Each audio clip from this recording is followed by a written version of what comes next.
Langkah 1. Kumpulkan data mentah dari pelanggan. Ada 3 metode yang dapat digunakan. Yang pertama adalah wawancara, kedua adalah focus group, dan yang terakhir adalah mengamati produk yang digunakan. Selanjutnya, ada pemilihan customer atau pemilihan pelanggan. Pelanggan yang akan diwawancarai menjadi rumit ketika beberapa kelompok orang yang berbeda dapat dianggap pelanggan. Pendekatan yang baik adalah mengumpulkan data dari pengguna akhir produk dalam semua situasi.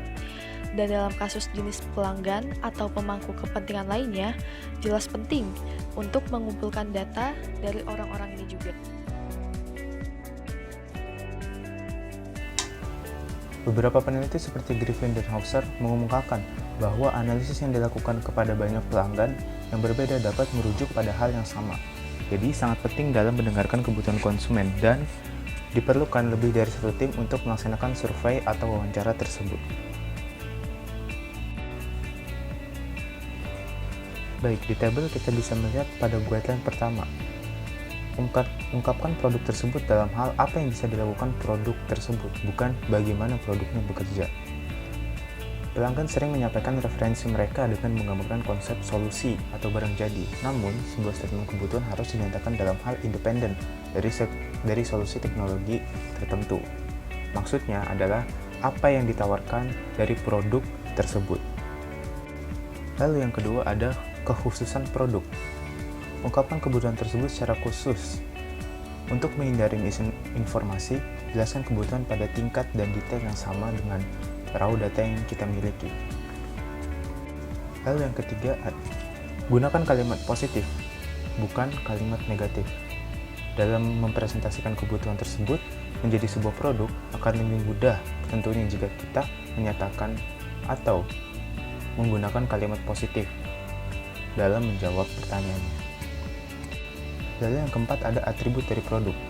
Kata-kata sangat penting dalam mendeskripsikan produk dan juga memastikan konsistensi dan memfasilitasi penerjemahannya ke dalam spesifikasi produk. Namun, tidak semua kebutuhan dapat dinyatakan sebagai atribut produk. Dan sebagian besar kasus ini, kebutuhan dapat dinyatakan sebagai atribut pengguna produk. Lalu yang kelima, hindari penggunaan kata harus dan pokoknya. Untuk memutuskan bagaimana mengatasi kebutuhan yang bertentangan adalah salah satu tantangan dari kegiatan pengembangan konsep produk.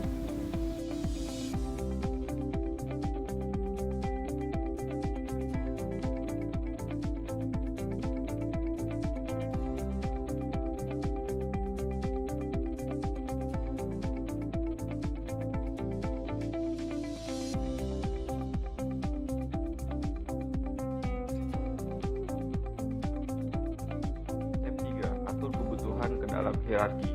Kumpulkan 50 hingga 300 buah pernyataan kebutuhan. Hal ini bertujuan untuk mengatur kebutuhan ini menjadi hierarki yang dibutuhkan. Daftar terdiri dari satu set kebutuhan primer, selanjutnya akan dicirikan oleh seperangkat kebutuhan sekunder. Dalam kasus yang kompleks, kebutuhan sekunder dapat dipecah menjadi kebutuhan tersier. Berikut merupakan langkah-langkah mengumpulkan kebutuhan pelanggan. Pertama, cetak atau tulis setiap pernyataan kebutuhan pada kartu terpisah atau catatan tempel. 2. Hapus pernyataan yang berlebihan. 3. Kelompokkan kartu sesuai dengan kesamaan kebutuhan yang mereka ekspresikan. 4. Lalu berikan label pada setiap kelompok. 5. Pertimbangkan untuk membuat supergroup yang terdiri dari 2 hingga 5 grup.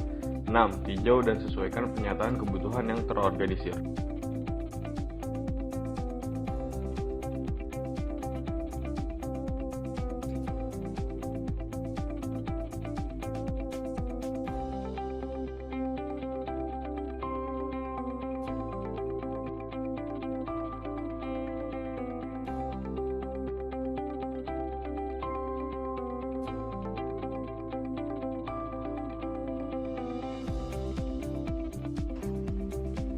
Langkah 4. Menetapkan kepentingan relatif dari kebutuhan. Dalam mengembangkan produk, kita harus mengetahui kepentingan relatif dari suatu kebutuhan produk. Daftar hierarki tidak bisa sepenuhnya memberikan informasi tentang kepentingan relatif yang berdasarkan kebutuhan konsumen. Para tim developer perlu melakukan timbal balik dan mengalokasikan sumber daya dari produk yang sedang didesain. Langkah ini dapat menetapkan kepentingan relatif yang dibutuhkan konsumen sesuai dengan langkah 1 hingga langkah 3. Terdapat 2 jenis pendekatan dasar untuk langkah ini. Yang pertama, mengandalkan hasil kesepakatan dari tim yang berdasarkan feedback dari konsumen. Atau yang kedua, melakukan survei terhadap konsumen. Dalam banyak kasus, survei adalah dipercaya sebagai cara yang paling tepat dan efisien dalam menentukan kepentingan relatif. Survei dilakukan karena kita dapat mengetahui apa yang benar-benar dibutuhkan konsumen dari produk yang sedang kita kembangkan.